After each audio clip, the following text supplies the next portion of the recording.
السلام عليكم ورحمة الله وبركاته. Дамы и господа, بداية أود أن أرحب بصديقي معالي в وزير первую очередь хотел бы خارجية поблагодарить моего روسيا في друга, زيارته للمملكة министра العربية иностранных дел السعودية Российской Федерации والتي Сергея تأتي Викторовича Лаврова, который في приехал إطار в Саудовскую التنسيق Аравию والتشاور в рамках المستمر بين البلدين координации и совместных الصديقين. усилий по укреплению كانت отношений между нашими дружественными فرصة государствами. Это была للتشاور прекрасная حول возможность для العلاقات обсудить الثنائية بين البلدين والتي لاحظت пути نمو дальнейшего укрепления ممتاز этих خلال الأربع سنوات отношений, الماضية которые за في последние المجال 4 года الاقتصادي والاستثمارات продвинулись في весьма مجال التعاون заметно, ضد как التطرف в والإرهاب сфере في инвестиций, مجال التعليم торговли, في مجال الزراعة في экономики, مجال اكتشاف сельского الفضاء في хозяйства, مجال الطاقة исследования وغيرها من المجالات космоса, энергетики, وقيادة образования, البلدين культуры. مرتاحة Руководство двух لاتجاه هذه государств العلاقات удовлетворено тем, как وتعزيزها развиваются и куда وتكثيفها двигаются эти في كافة отношения المجالات. и كان настроены بحثنا на موضوع дальнейшее التعليم تبادل развитие. الطلبة بحثنا مواضيع Обсудили أخرى تهم вопрос образования, العلاقات بين увеличения البلدين وهناك студенческих حرص обменов. من قيادة كل البلدين على الاستمرار في العمل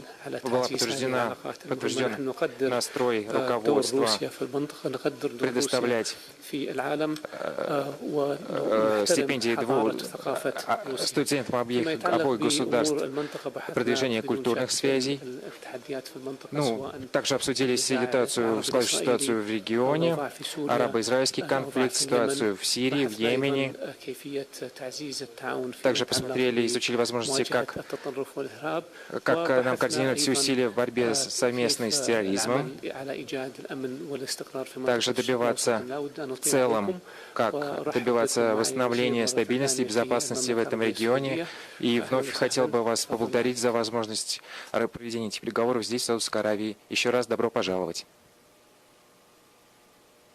Уважаемые дамы и господа, прежде всего хотел бы поблагодарить моего коллегу и друга Аделя Джубейра за гостеприимство и всех наших саудовских друзей за тесное сотрудничество и нацеленность на развитие наших отношений в полном соответствии с теми договоренностями, которые были достигнуты в октябре 2017 года в ходе государственного визита короля Сальмана в Москву для переговоров с президентом Путиным. И договоренности, которые достигались между российским руководством и наследным принцем королевства Мухаммедом бен Сальманом в ходе его неоднократных встреч с президентом Российской Федерации. Мы позитивно оценили динамику нашего торгового и инвестиционного взаимодействия. Торговля растет, но мы хотим эти темпы увеличить.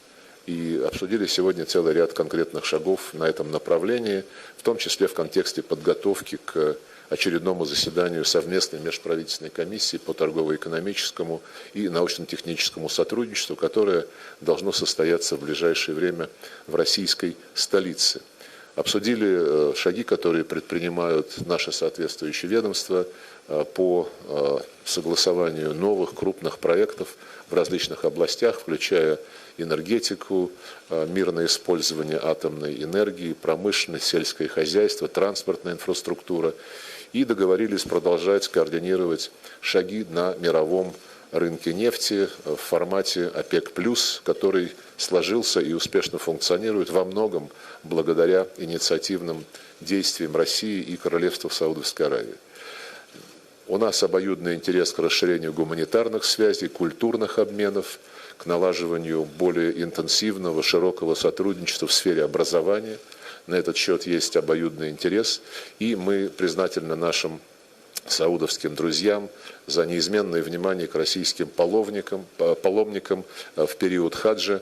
Увеличилось количество предоставляемых нашим паломникам мест до 22,5 тысяч. И то внимание, которое уделяется обеспечению их безопасности, безусловно, заслуживает нашей самой высокой благодарности.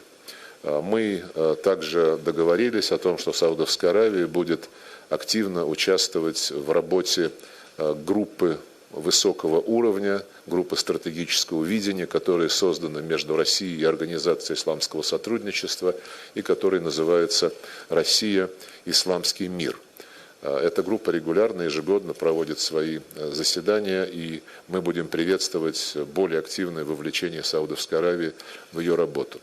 Говорили, конечно же, о региональных делах, прежде всего о ситуации на Ближнем Востоке и на севере Африки в контексте приоритетных задач борьбы с терроризмом и распространением экстремистской идеологии, обсудили ход урегулирования в Сирии, в Йемене и на других направлениях этого очень важного региона. Особое внимание уделили необходимости прогресса на треке палестино-израильского урегулирования. Там сейчас наблюдается застой, и преодолеть его, мы убеждены, можно исключительно на основе уже утвержденных в Организации Объединенных Наций принципах мирного урегулирования на базе двухгосударственного решения. И, безусловно, мы будем добиваться того, чтобы дальнейшие усилия осуществлялись на основе соответствующих резолюций Совета Безопасности ООН и на основе арабской мирной инициативы, автором которой является покойный король Саудовской Аравии Абдалла бен Абдель-Азиз аль-Сауд. Я уверен, что наши переговоры продвинут отношения между Россией и Саудовской Аравией, приблизят достижение тех задач, которые поставили президент России и Его Величество король Сальман. Благодарю за внимание.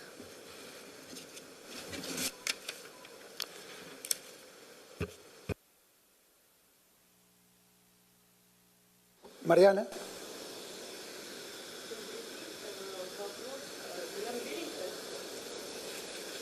Беленькая, газета «Коммерсант», Сахиб «Коммерсант». У меня вопрос к саудовскому министру. Собирается ли Рияд вернуть посольство в Дамаск и собирается ли Рияд вкладывать инвестиции, вкладывать деньги в восстановление Сирии, особенно в территории, которые подконтрольны правительству Сирии Башар Асада? Спасибо.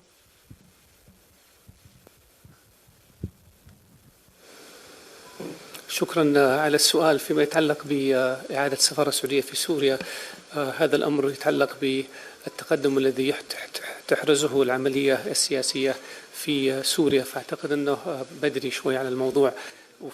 Я немного затронул эту тему. Что касается вопроса восстановления Сирии, важно, чтобы в первую очередь там закончилась война, как важный элемент для того, чтобы вернуть безопасность и стабильность в эти районы. Безусловно, мы призываем и сами действуем с тем, чтобы совместно с арабскими братьями обеспечивать гуманитарные поставки в Сирию, с тем, чтобы эта страна не останавливалась в своем развитии. Поэтому мы продолжим такую работу.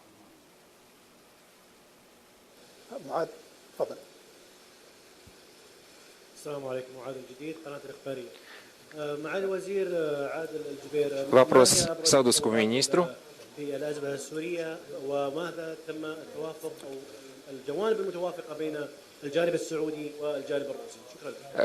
Есть ли какое-то соглашение между саудовской и российской сторонами по сирийскому урегулированию?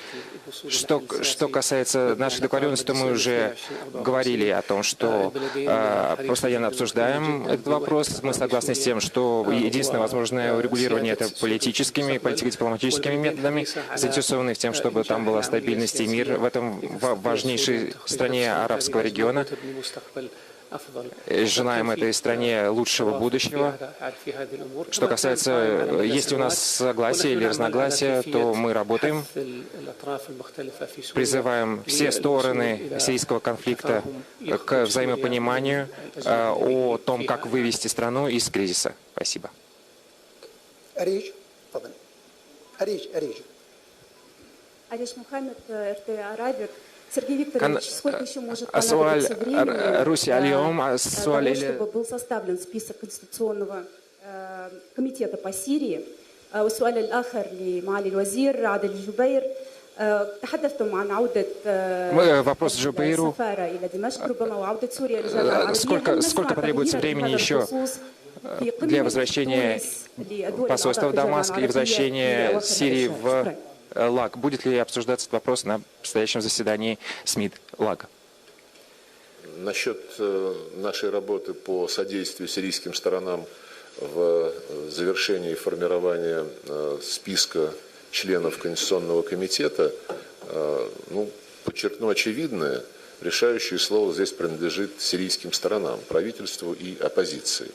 И работа, которую мы проделали вместе с нашими турецкими, иранскими партнерами, работу по побуждению правительства и оппозиции к согласованию соответствующих имен, она была практически завершена, но затем появилась известная сложность, которая связана с не относящимися к делу препятствиями, которые некоторые западные наши коллеги стали выдвигать на пути одобрения этих договоренностей между правительством и оппозицией в Организации Объединенных Наций.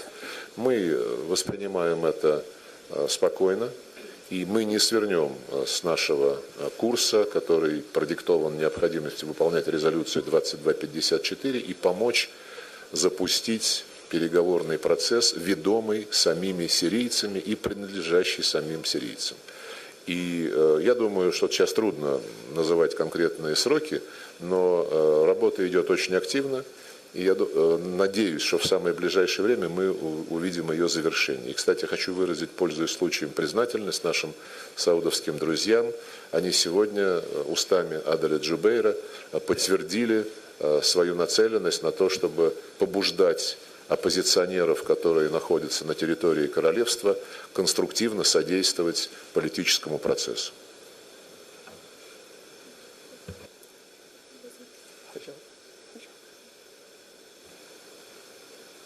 أبغى أتأكد أنه ما في تغيير في الموقف السعودي فيما يتعلق بفتح سفارة في دمشق.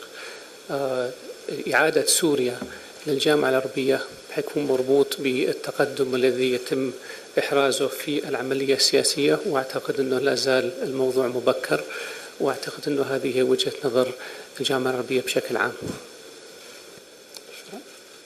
عبد الهادي تفضل.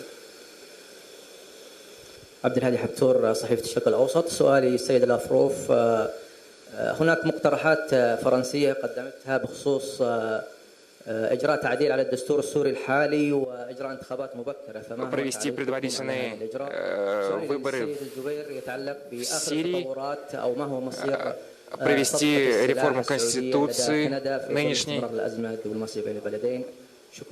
а также вопрос о поставках оружия с саудовской стороны, которое, возможно, затягивало продолжение конфликта в этой стране. Я не уверен, что был точный перевод, но если вы говорите о неких инициативах Франции, о том, чтобы провести, как я услышал по-русски, предварительные выборы, я не понимаю, о чем идет речь. У нас есть четкое понимание, которое одобрено всеми основными игроками, так или иначе влияющими на сирийское урегулирование, что задачей номер один, приоритетом номер один является создание Конституционного комитета. И если те страны, которые пытались замедлить или даже затруднить этот процесс, сейчас выступают с альтернативными идеями, то я оставляю это на их совести. Не думаю, что это будет помогать интересам сирийского народа, интересам начала инклюзивного политического процесса под эгидой Организации Объединенных Наций. Про оружие, честно говоря, я вопрос не понял. Если вы его повторите, может быть, я соображу, о чем идет речь.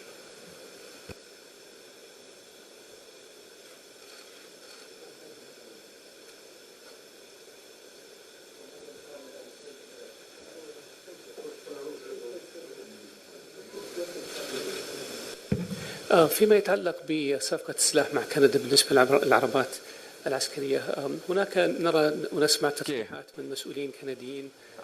Сделки между Саудовской Аравией и Канадой, которая была приостановлена, то мы договорились, что будем пересматривать детали этой сделки. Но на самом деле канадское правительство продолжает настаивать и заинтересовано в том, чтобы эта сделка была реализована. Но те заявления, которые делаются со стороны представителей правительства Канады, мы не считаем их серьезными. Вопрос господину Лаврову. Что касается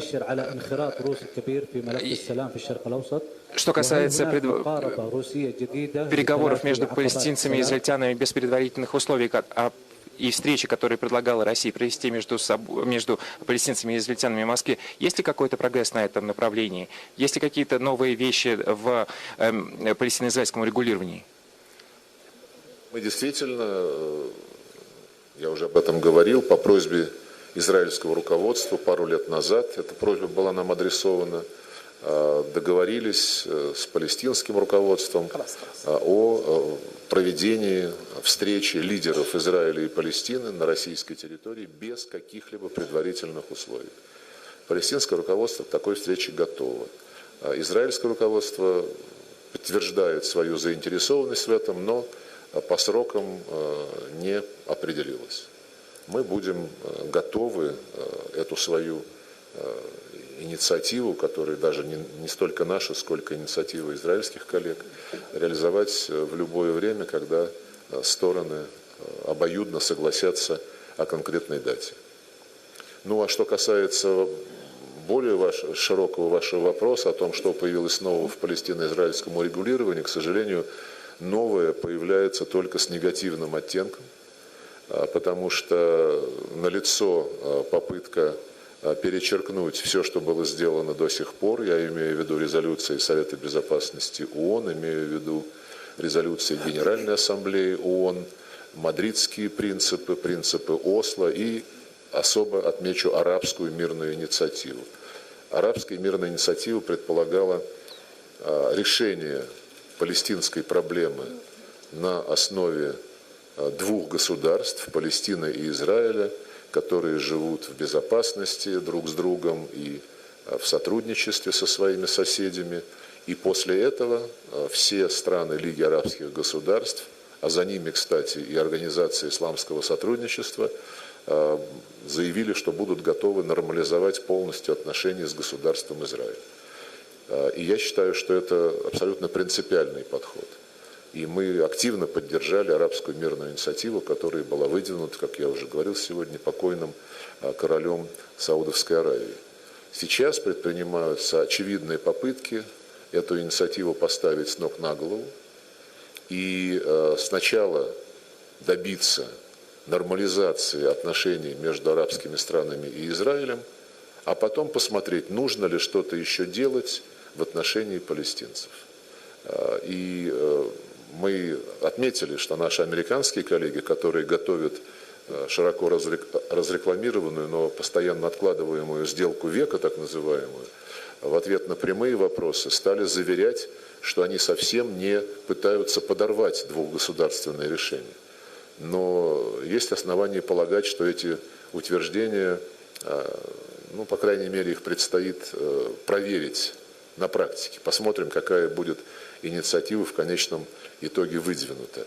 Но наше убеждение, и сегодня мы говорили об этом с нашими саудовскими друзьями, заключается в том, что арабская мирная инициатива должна оставаться в том виде, в котором она была выдвинута, и что нельзя играть с палестинской проблемой вопреки достигнутым на настоящий момент договоренностям и в ООН, и в ходе предыдущих прямых контактов между сторонами.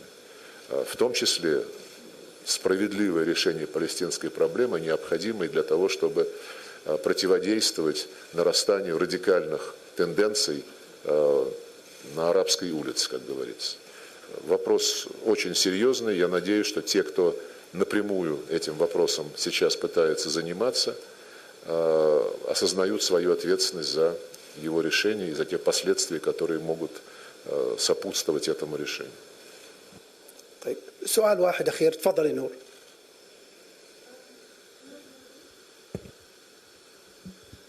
Noor Nugedi from Arab News. Minister Lavrov, I do have a question. You said that you were talking about developing nuclear energy with Saudi Arabia. Can you elaborate more on this and what did you reach or conclude on? And if you have any more. Also, Minister Adel Jubair, if you would like to add anything to this. Thank you. В Саудовской Аравии есть программа развитие проектов в сфере мирного использования атомной энергии. По этой программе объявлены конкурсы по сооружению соответствующих объектов. В этих конкурсах участвует российская государственная корпорация «Росатом». Она прошла первый тур состязаний и участвует уже на втором этапе этих торгов. Надеюсь, что тот опыт, который накоплен российскими атомщиками, и тот уровень безопасности сооружаемых Росатомом ядерных объектов, который продемонстрирован в самых разных уголках мира, будет по достоинству оценен саудовскими друзьями. شكرا جزيلا. شكرا. أعتقد أنه معاليه غطى الموضوع هذا. المملكة العربية السعودية لها رغبة في أنها تستغل الطاقة الذرية من أجل إنتاج طاقة سلمية، والمملكة لها منذ عدة سنوات وهي تتشاور مع دول العالم لتحصل على أفضل التقنية وأعلى قدر ممكن من السلامة وبأفضل الأسعار لكي يتم النظر في استخدامها في المملكة العربية السعودية. شكرا. شكرا جزيلا.